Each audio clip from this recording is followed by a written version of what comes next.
The Soul Foundation, which was founded by Dr. Gary Nolan of Stanford University, has finally put out their conference videos from November 2023. They went live this morning, and they are fresh off the press, and I'm going to make a video about it here today. So what is the Soul Foundation? Well, first of all, it was at least reported that it was co-founded by David Grush. He's definitely involved. An advisory position, you know, that's still kind of up in the air exactly how he's involved. But it's basically the Soul Foundation brings together experts from academia and government to address the philosophical, policy, and scientific problems raised by the likely presence of UAP on Earth, right? So they're studying UFOs, let's put it that way, and sort of helping with legislation with our government, trying to help them understand. So that's why this was founded, right? To study, research UFOs, y'all. There's a ton of videos out, okay? There's a lot of stuff. We're going to go over a clip from David Grush and a couple clips from Karl Nell. What do you say we dive in? Let's do this. If you're new to the channel, y'all, you like content like this, please hit that subscribe button, y'all. We put out a new video every day, 12 p.m. Central Standard Time. I do not miss a day. And, of course, hit that like button, y'all. That really helps out the video. So thank y'all so much for the support there. And, of course, comment down below. What do you think about these Soul Foundation videos? There are hours of footage to go through. I'm curious about just some of the clips I'm going to play here today, which is of David Grush's comments and some of Karl Nell's comments. One in particular that I found quite fascinating. All right. Disclosure is a process, not an event. I like that because that makes a lot of sense. And I think, you know, we're always waiting for like disclosure. It's going to come today. There won't ever be like a day in particular, potentially, right? So it's a process. This is a marathon, right? Not a sprint, as I guess you might say. Anyway, let's dive in and take a look at these videos. I know that's what y'all want to see, and I don't blame you. So here, again, I'm going to put a link in the description. You can go and see all these videos yourself. Okay, this is their YouTube channel. You've got David Grush, Jacques Vallée, Diana Wash-Pasulka. I mean, all kinds of people here, right? Christopher Mellon, Avi Loeb, Hal Puthoff, Gary Nolan gives one, Peter Skafish, Karl Nell, right? There's just a lot of videos and a lot of stuff to go through. Let's start with David Grush here, and let's get it going, y'all. You took a lot away from these last 2 days, and we're here to discuss a matter, great. Let me go back, sorry. Annual Soul Foundation. Ladies and gentlemen, thank you for joining me today here at the first annual Soul Foundation conference. I'm hoping that you took a lot away from these last 2 days. And we're here to discuss a matter, of great significance, government transparency regarding, unidentified anomalous phenomena, or UAP. The veil of secrecy surrounding this subject, has captured our collective curiosity far too long, and it's time for profound change. In a world where information is power, the transparency of our government and its allies, holds the key to unlocking these truths that lie beyond our current public understanding. Imagine a future where we no longer need to speculate about our place in the cosmos, where the shadows of uncertainty are dispelled by the light of disclosure. The impact of revealing information on UAP crash retrievals and associated activities would be nothing short of revolutionary, and I assume all of us can agree to that point. First and foremost, embracing transparency on UAP matters is an affirmation to our commitment to truth and openness. It's a declaration that we, as a society, are ready to confront the unknown and unravel the mysteries that have perplexed us for decades. This willingness to confront the enigma not only builds trust between the government and its citizens, but also sets a precedent for a new era of accountability. The release of information on non-human intelligences has the potential to unite humanity in a shared quest for understanding, regardless of the ontological shock. No longer bound by the limitations of national borders, we would embark on a collective journey of discovery transcending political distances or differences and fostering a sense of global unity. The realization that we are not alone in this vast universe could serve as a powerful catalyst for international cooperation, reminding us of our shared destiny as inhabitants and stewards of the earth. Moreover, imagine the technological advancements that could stem from broad study. The integration of this kind of technology into our scientific knowledge could propel us to the future with unprecedented innovation, shaping industries, improving our quality of life. It's not just about knowing, it's about the potential to revolutionize our understanding of physics, biology, and chemistry, and other foundational sciences. Releasing this information in a controlled, planned manner, such as Karl Nell has discussed during the conference, as with the Schumer Amendment, has profound implications on our philosophical and spiritual perspectives. The acknowledgement of otherworldly intelligences challenges our very concept of existence, encouraging us to reconsider our place in the grand tapestry of the universe. It's an important and profound introspection and a catalyst for a new era of spiritual awakening. In conclusion, this movement ignited in December 2017 with Leslie and Ralph's famous article in the New York Times is not merely a matter of government transparency. It's a paradigm shift that holds the power to reshape our world. By embracing the unknown, we open ourselves to a future where truth, unity, and technological advancements and a deeper understanding of our existence converge. Let us advocate for transparency, not for ourselves, but for the generations to come as we embark on a journey toward a more enlightened and interconnected world. Thank you.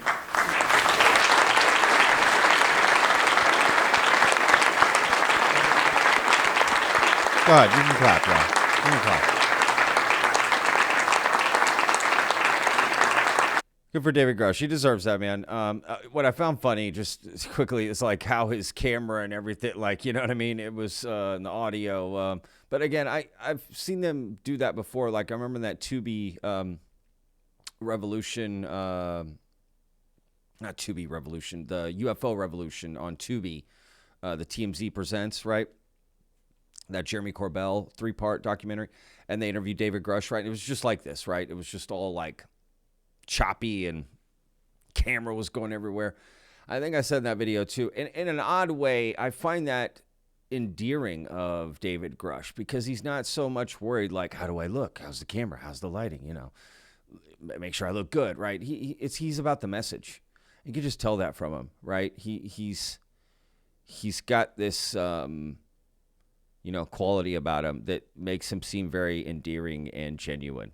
That's just the truth. That's just the sense you get from this guy. You know what I mean?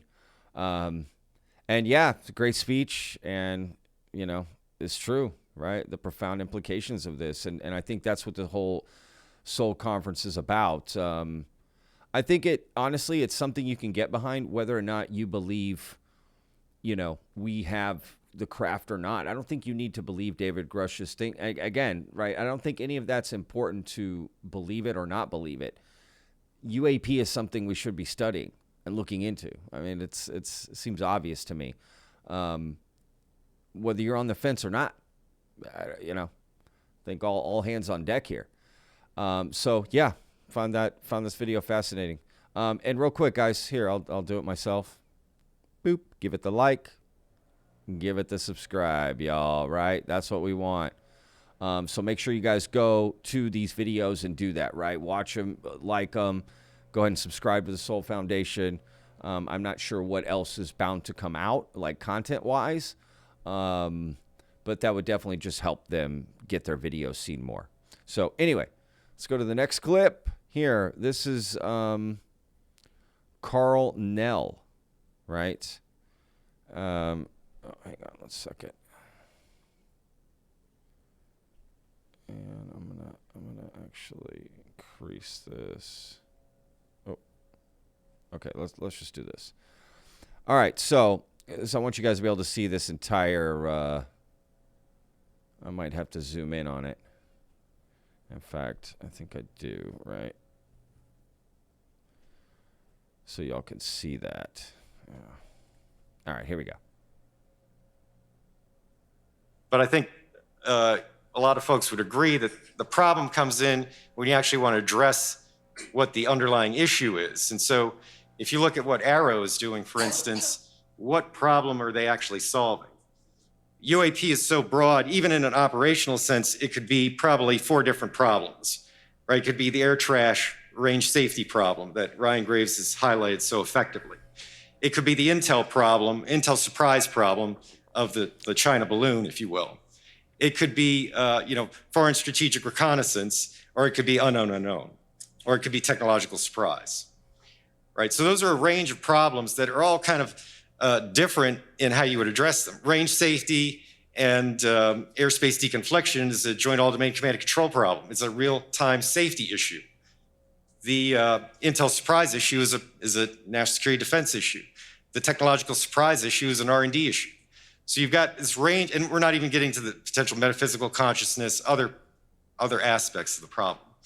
So what the Schumer Amendment does is they try to basically reverse the trend of expanding the scope of the term to narrow it down to a hard core where progress can now be made in this next phase. And then perhaps as we make further progress, we can identify other avenues of approach that might actually then be more efficacious to expand the definition.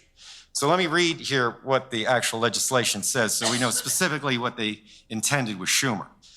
UAP is any object operating or judged capable of operating in outer space, the atmosphere, ocean surface, or undersea, lacking prosaic attribution due to performance characteristics and properties not previously known to be achievable based upon commonly understood principles of physics. And you can see the 6 observables there that have been made so popular by Lou Elizondo. So the term prosaic attribution is going to be defined here in a minute. But what we're basically saying is this stuff is the unknown category. And that's what we're talking about when we're talking about disclosure. So the other term. Hang on real quick. I thought it was 5 observables. Is it 6? Let's read these here. All right. So he's saying the 6 observables of UAP, right? Unidentified anomalous phenomena. Instantaneous acceleration. Hypersonic velocity. Transmedium travel. Positive lift contrary to known principles. Multispectral signature control. Physical or invasive biological effects. Interesting. That may be the one they added. Right? If you feel something from this thing, that becomes an observable. Right? There's an effect on you personally. Right? I'm assuming. Multispectral signature control. So I guess they're saying like infrared, right, and all of this. Interesting. And then they've got over here temporarily non-attributed objects, TNO. I never heard that term. Natural weather, mundane human-made airborne and marine debris. So marine meaning like aquatic, not our Marines. Government, commercial, industry, academic, and private sector aerospace platforms in ocean, surface, and undersea vehicles. Interesting. Known foreign systems. See. But yeah, I mean, unidentified anomalous phenomena. Honestly, I don't think it even needs to hit all 6 of those to be this to study, right? Like, anyway, let's continue. Of reference That's what we're talking about when we're talking about disclosure. So the other term of reference that's important to understand is TNO, temporarily non-attributed object. And there's a huge distinction between these. And Schumer makes this explicit. So TNO is a class of objects that temporarily resist prosaic attribution by the initial observer due to performance or due to environmental or system limitations associated with the observation process, but that nevertheless have a known accepted human origin. So TNO is the stuff that you mistake at the time of observation, but you later figure out like what it is. So if you look at Blue Book, depending on the statistics you want to use, the 94% or the 80% of what they spent their time on was TNO. It was all explainable. The residual 6% or 20%, depending on which statistics you're using, that's the UAP. So the legislation is focused on UAP. That's the main takeaway here. All right. Which is a distinction, y'all. Right? I think that's what he's getting at. That anyone trying to insinuate that this legislation isn't in any way aimed at, let's just say it, y'all, UFOs, right? Some sort of alien, non-human craft, right? It's not just anything, right? To study that. Again, I don't see why there's anything wrong with that. Like, we have so many programs and stuff for all kinds of stuff. Like, again, the fact that our government can't look into this stuff or shouldn't. If we don't have all the answers of our reality, consciousness, why we're here, like all that, like the idea that we wouldn't study this stuff, however ridiculous you might think it is nonsense, right? There's just too many examples in history. I mean, to be honest with you, our entire history is littered and intertwined with, call it pseudoscience at the beginning, and then it becomes science, or the fairy tale that turns out to be real, or at least different, right? I just, like, all these breaks in reality, right? So this idea that we wouldn't be looking into that is just beyond me. Like, right? It's like we get just caught in this little time bubble, and we don't want to think outside of that and just stay going this way forever. I don't know. Right? I hope that our progress in humanity isn't like, how do I word this right? Like, it isn't held back by the minds of certain academics who, right, are wanting to stay, I guess, closed-minded, right? Does that make sense? Like, it's not that they're necessarily closed-minded. That's not the right way to say it. They're open-minded, but they're like open-minded only on certain things and about certain things, right? In a small little playground, like, you know what I mean? And we got to get outside of that. Not everyone does, but there's a lot of humans. There's a lot of us going on, It's like none of these people that are trying to get the government to study UFOs are saying, let's focus 100% of our government's attention on this and nothing else should matter. I mean, that's not being said, right? That's why I don't get the pushback from anybody not wanting our government to spend money on this a little bit, right? Like, I just, what you know what I mean? It kind of blows my mind in a lot of ways. Again, it's not, they're not asking for trillions of dollars here or billions or hundreds of billions. Like, what? It just makes no sense. This is what we need. Controlled disclosure. Again, this part here is just him summing it up, Karl Nell. And again, probably one of my favorite quotes that I've heard so far in this. Again, disclosure is a process, not an event. And I really like that. And I think that's something we all need to take away from this video. If you want, right? This is my opinion. That's how I'm going to think about it, to be honest with you.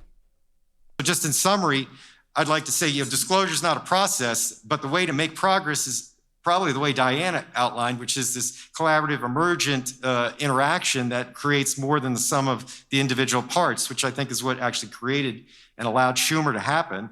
It's a government first problem in the sense that the government has more and better information than everybody else, but that doesn't mean that everybody else has got to sit on the sidelines. The impediments to disclosure are really things that can be solved in the private sector, and it's a whole society problem. And I think it involves the humanities, the natural sciences, and everything that the foundation appears to be focusing on. So hopefully I didn't run over too long. I appreciate the opportunity to chat and welcome any questions. Thank you very much. Very nice. Listen, yeah, you know what? Let's give a shout out here to these guys that help. Oh, Matt Ford. That's interesting.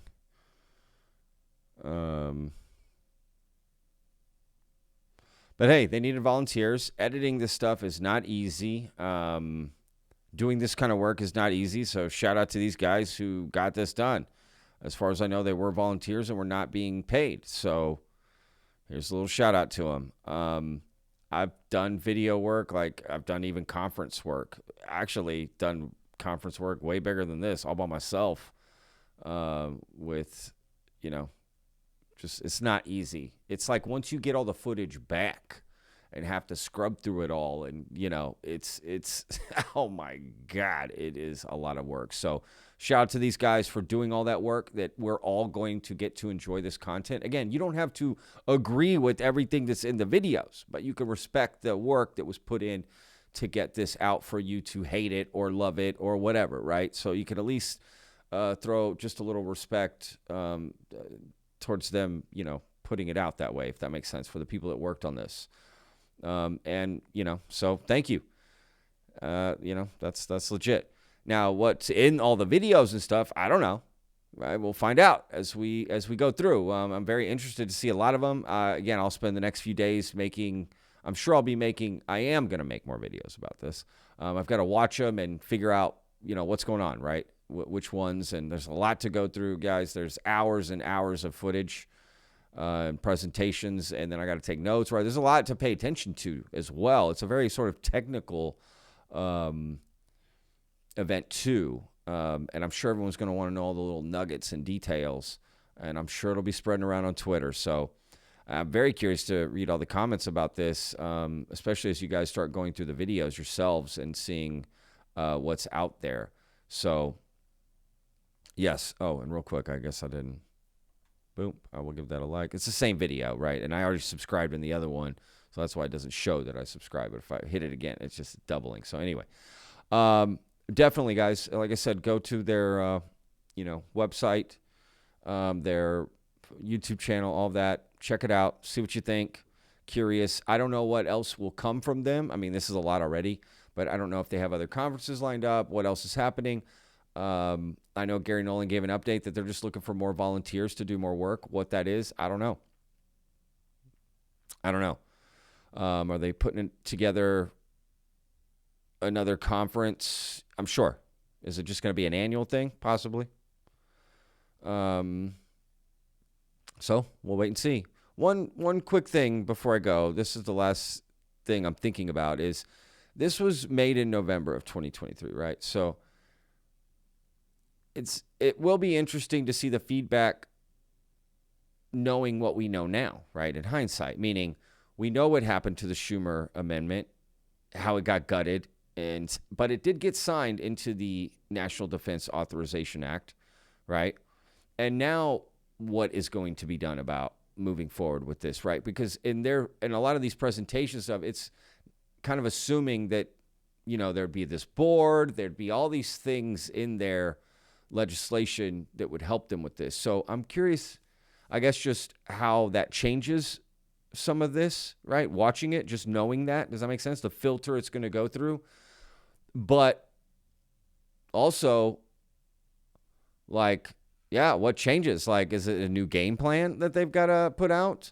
And were they just so sure that was going to get passed? Does that make sense?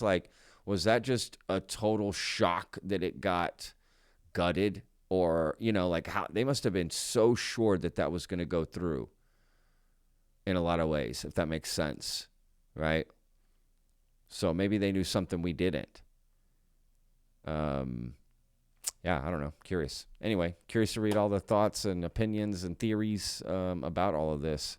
So, all right, guys. We'll see you guys on tomorrow's video. Might be this. I don't know. We'll see. There's a lot to cover. There's a lot going on. I said I was going to do that Vandenberg Air Force Base video. I looked into that. That's not what I thought it was. They're not witnesses to this that famous Vandenberg Air UFO. So I'm not doing that video.